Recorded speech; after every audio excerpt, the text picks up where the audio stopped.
Hi guys, Billy back, and this time we're looking at the Mandalorian. Now this wasn't a figure I was going to pick up initially, but Sideshow had a sale on the 22nd, which was like $22.22 off of your purchase. But also on top of that, they allowed you to put your reward points towards your purchase, which meant this guy was very, very cheap to me. Now it took about 36 hours from the moment I placed my order on Sideshow to it arriving on my doorstep, which was absolutely amazing. It's really baffling. I think DHL, I literally expected it to turn up in a few days, maybe Monday they said it was probably going to arrive, and it was here within 36 hours all the way from the other side of America. So gotta give props to DHL and Sideshow, they were very quick. So like I said, I wasn't actually going to buy this, I was just going to let it pass me by, but seeing as I had the money there and it was a bargain price, I figure why not take a look at it? If I don't like it, I could always pass it on, resell it, trade it for another figure.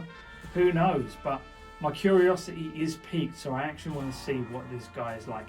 So what we're going to do now is we're going to unbox him, but let's just have a quick look at that lovely brown shipper. Look at that giant barcode on the front and that massive Hot Toys logo. Hot Toys, if you really want all your products stolen, this is the way to do it, you know, slap your logo all over the outside box. It's a really great way of getting a lot of shit stolen. So me personally, I would like a bit more of a plain, mundane outside shipper where nobody can tell just how much I've spent on this thing. Okay, fair warning, if you hear any sort of outside external noises during this video, there are workmen next door who are building their neighbours a new porch. Lots of banging, lots of sawing, lots of talking.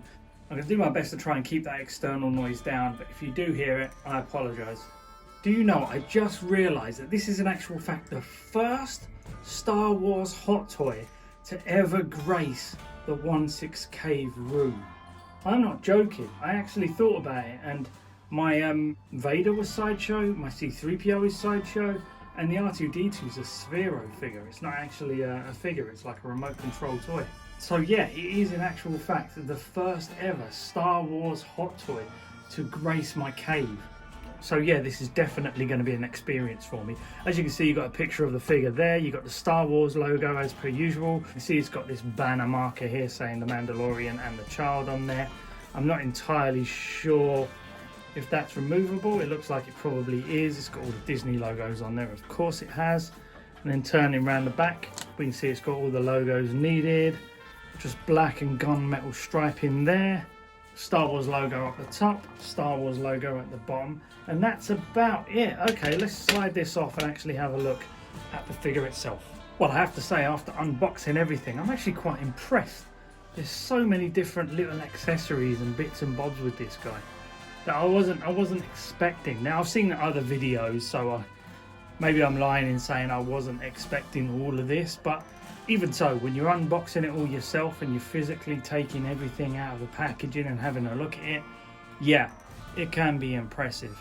We got this little Grogu figure, or Baby Yoda as he was known for a very long time, and I genuinely thought that this was real fabric when I first looked at it through the screen, but it's obviously not. It's sculpted, but it's very nicely painted for an accessory. He's even got like little pink hues around the eyes, got a couple of little teeth showing there. I mean, he is just exactly like an Egyptian hairless Gizmo, isn't he, really? Although technically Yoda came out before Gizmo in the cinemas, so maybe Gizmo is just a really hairy Yoda. I don't know. But yeah, you can see it's actually quite a nice little accessory. It's just almost like a solid lump of plastic with a movable head left and right. But yeah, you've even got the little toes at the bottom there. A little bit of weathering all over this clothing. Yeah, I have to say, I quite like that accessory. And he also comes with his massive gun. And I do like that they've even got like all the sort of like carbon scoring and all the heat marks on the end of the prongs here. It kind of reminds me of like an exhaust pipe from a motorbike or something like that. It's really, really cool. Even got weathering down the sides here. I will say this handle is a little bit plastic looking and feeling, like there's no texture in there. It's very smooth. You can see they've tried to paint some wood grain in there, but it does feel very plastic. He's got a little strap there so it can strap onto him. If you're a big fan of this, I reckon this is quite an impressive little setup. He comes with this jetpack. This feels a little bit empty and hollow, a little bit plastic, something like you'd get with a Black Series figure, but obviously the paint app is far superior. It's got some dark weathering and some scoring all around here. It's got a nice sort of silver finish shimmer all the way through. And it's got a little protective padding on there. I think this is magnetized, so it can magnetize to the back of him. But you can see it's actually got some padding there to stop it from damaging the back of the armor. And he comes with these sorts of blast effects, again, very effective. They look like a lot of blast effects you get nowadays, which is like deep orange on the bottom here, turning into a lighter yellow at the end. And then you put these in. Some people like these, some people don't. I'm indifferent to them. I don't mind them. I'm not a huge fan either, but I think they would be effective if people were doing action poses and things like that. But I also get why people don't like them, because they do end up making the figure look very toy-like, and some people just want as much realism as they can get with these figures. And he comes with a little Mandalorian necklace on a tiny bit of string, and it's really small, but it's really detailed for the size. And he also comes with this little tracking beacon that's got the little red dot on there as well. Again, surprisingly detailed for such a small item, but yeah, that was a bone of contention for me in the first series, those tracking beacons. Ugh. They did not make a lot of sense, did they? He gets a slight depth charge or detonator or something like that. I think this can be stuck to his belt as well here, but you can also just slide it in and get it attached. And it seems to stick there, although I have a funny feeling that's going to pop out at some point. Maybe warm this up, stretch it a little bit, and then put this all the way in so it doesn't fall out. I think he also comes with two little pieces that can go on his gauntlets. I think this is like the singing bird little rocket thing that he fires out of his forearm, as well as this thing here. I don't know if it's a torch or something. I'm sure it fits somewhere on here, maybe on his helmet. I don't know. I'll have a look in a minute and figure it out. He also comes with this grapnel gun piece that I think fits onto the forearm somehow here. Extra wrist pegs. He also comes with this dagger, and this is one of my favourite pieces. It's really nicely detailed, and it's got all chipping in it and aged, and even the blade looks old and dirty and worn.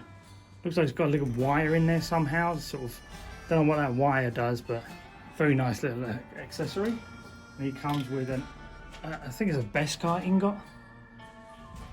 Kind of looks semi-right. It has sort of like swirling through it like it does in the actual show. And he also comes with a replaceable shoulder piece with the Mudhorde insignia on it. And he comes with a slew of hands as per usual: gun holding hands, gripping hands, fisted hands.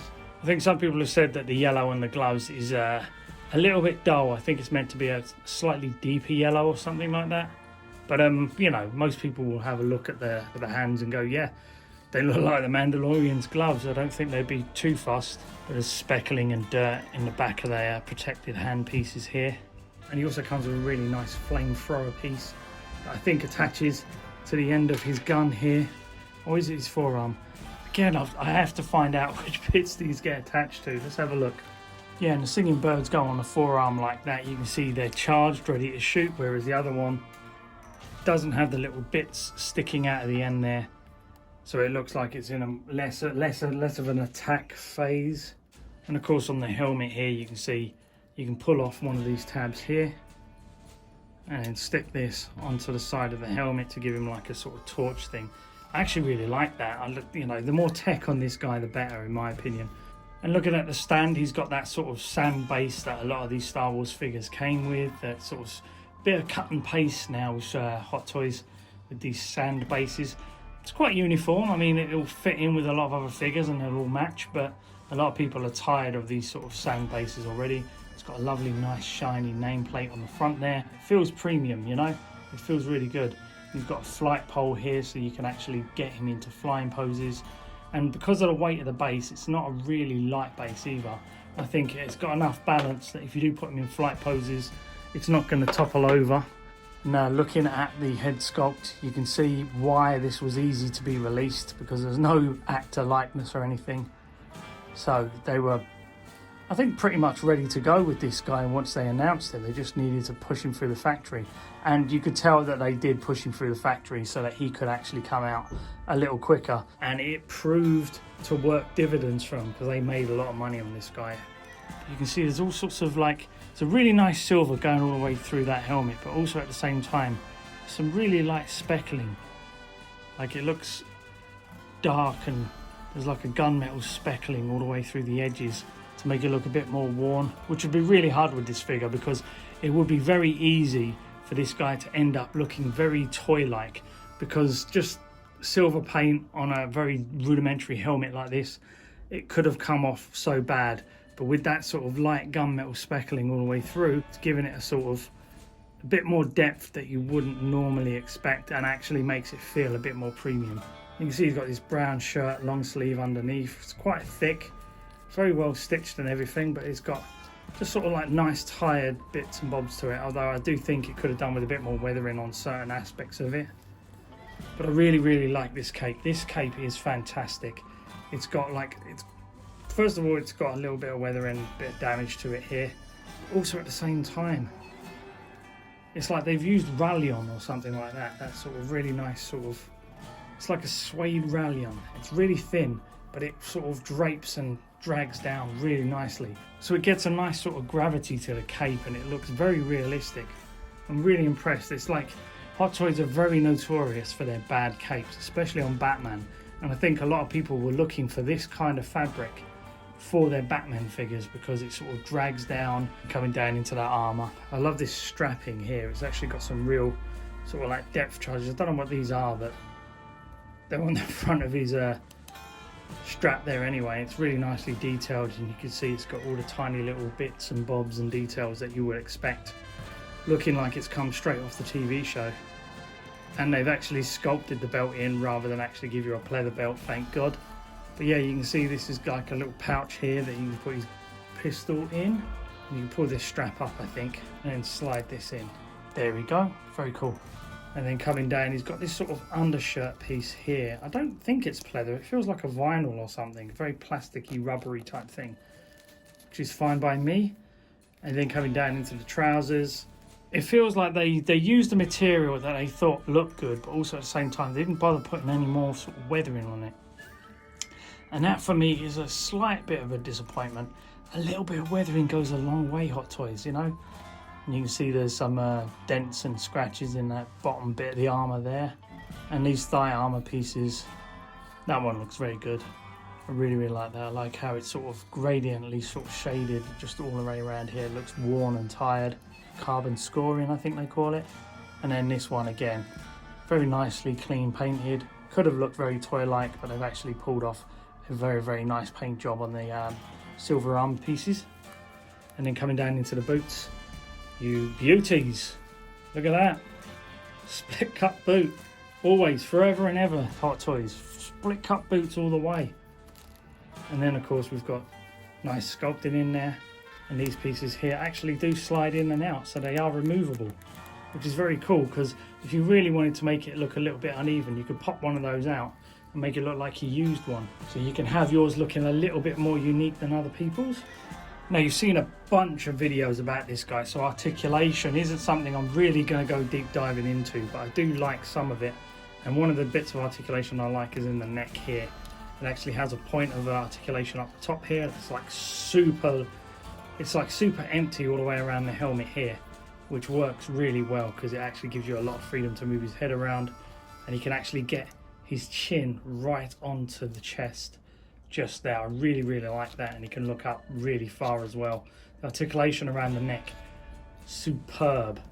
Now the arms I'm not as big a fan of. They don't go straight up and do a T-pose. It's not the worst thing in the world, but again, it would be really nice, and you can feel there's restrictions just in under the armpit there. I know some people have removed the fat suit from under here, but I don't blame them because that would work really well. See that depth charge thing? It dropped out already, so yeah, I'm gonna have to keep an eye on that, I think. There's a double bend in the arm so you can get more than 90 degrees. He also has a bicep swivel, which is really good, and he has wrist pegs. Torso is a little bit more disappointing. There's not a lot of movement in there. If you get the armour out of the way, your legs can go up quite far. Or if you stretch it and really force it, you can get the legs up nearly 90 degrees. There is a double bend in the knees and there's thigh swivel, but he's also got that nice ankle pivot in the boots. And here he is with the Mudhorn emblem armour on. And I have to say, I was never a big fan of the Mudhorn emblem anyway, mostly because technically he didn't really earn it, did he? Grogu kind of, really helped him out in this situation. He didn't defeat that Mudhorn on his own, did he? I don't know, the Mudhorn insignia just isn't doing it for me. I do like that shiny silver. I know they're making a new, more chrome version of this guy that I think everybody's holding out for, because that's why this guy's still available on Sideshow, because a lot of people I think are holding out for that super chrome version. But yeah, I don't really care about that. I got this guy for such a good price that it's worth the sacrifice of that chrome finish. Okay, so here he is just holding his, I don't know what you call that thing, a sniper rifle, sharpshooter, electric cattle prod gun thing. Yeah, no, I haven't read up on the lore. So I don't know what the fuck that thing's called. But it looks nice. You can get the legs into sort of a semi-decent pose. I know, I get why people want to take out that bodysuit underneath, because it does restrict the movement a little bit. And there's Yoda just hiding behind his leg going, yeah, you tell him, Din Djarin, you tell him. Yeah, with that little sort of light thing on there, I like the asymmetry of it. It just works really well for me. And when you're trying to get him into cool poses, you can see it's actually quite hard for him to hold the child because it's such a stiff accessory. Again, something like some soft goods would have done this really well, but I understand why they didn't. It would have looked quite, probably strange. I don't know if the fabric would have worked with this. But yeah, maybe like a second Grogu that was a bit more sort of like holdable would have been really cool. But yeah, if you can get Grogu's arm sort of resting in Din Djarin's hand, you can kind of sort of stay with him like that, but it does feel a little bit weird. You can see on the box here, he's holding him, but that sort of bit at the bottom sort of billows out and doesn't look very natural. But what I do like that they seem to have improved, because that looks like the prototype, is this bit here. It's all very fluffy and it looks very thick and it covers the whole neck, whereas this is a bit thinner and it sort of gives you a bit more, I know it sounds stupid, but it gives him a bit more neck and it makes him look a little bit more natural.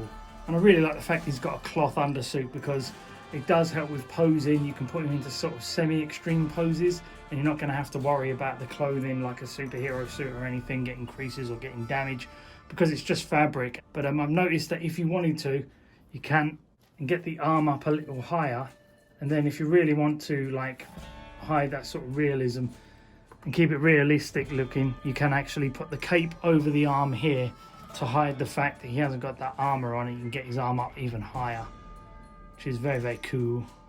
Do you know, I have to say, as far as first Star Wars Hot Toys goes, I don't think I did a too bad a job getting this one, to be honest. It looks super cool.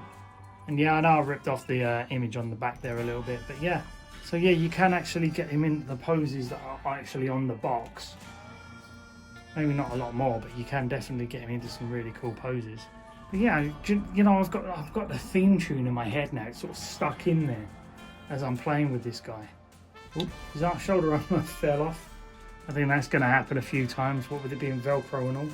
Yeah, as I was saying, of all the Star Wars Hot Toys I could have gotten first, this might actually be a pretty good one to start with. I'm hopefully finishing with this one though. I am not getting into the Star Wars line. I said I wouldn't. I'm not going to get into the Star Wars line.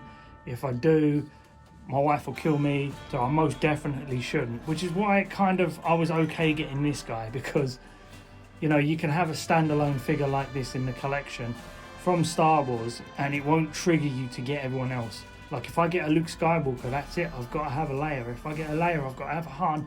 If I have a Han, I've definitely got to have a Chewie. So it just snowballs and it escalates. And I think I've seen so many people on YouTube and just in the collecting community who have started falling down the Star Wars rabbit hole. It's going to get quite insane and it's going to end up like the MCU. The MCU is quite saturated. I will say though that the blaster here can be a little loose in this hand, which is a bit of a shame.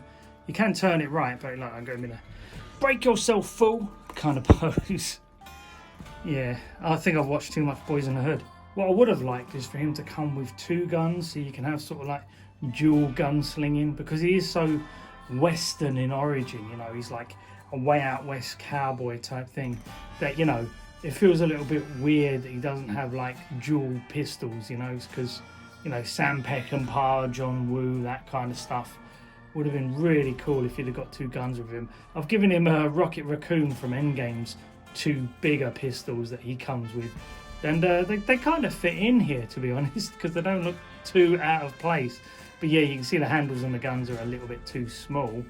But yeah, I really wish that they'd given us at least another one of these blasters, so that you can have like a dual wielding type thing. Yeah, I'm gonna have to say I've got to suck humble pie on this one, guys, because I am having way more fun with this figure than I initially thought I would. The discount was on in-stock items only, so it wasn't like you could put that money on a really cool pre-order. You had to order something that was already in stock. So I had a look at all the in-stock stuff, and although like there was loads of Endgame figures, but you know, I've got most of those. So it was a toss-up between Marty McFly and the Mandalorian. And as soon as I ordered the Mandalorian, I started thinking more and more about Marty McFly. I started really regretting that I didn't order Marty and ordered the Mandalorian instead. But I have to say, I'm really enjoying posing this guy around. It's just got such an element of coolness to him. He's just completely badass. Whereas I think if I'd have got Marty, I would have just put him in like a pose of him looking at his watch or something like that, holding his skateboard. And I would have left him like that for the remainder of his time in my collection. And every time I've taken this guy off of the shelf to sort of put him in a normal pose, to put him back on the shelf and leave him there, I keep finding myself reposing him and putting him into some sort of new cool pose. And that's why I'm carried on with this video, because I'm still sharing cool little poses that I'm getting out of him. And I have to say, yeah, I'm definitely a little less regretful about my purchase now. Okay, one more, but that's it. I've got to stop. I've got to stop playing with this thing. I've got other shit to do today.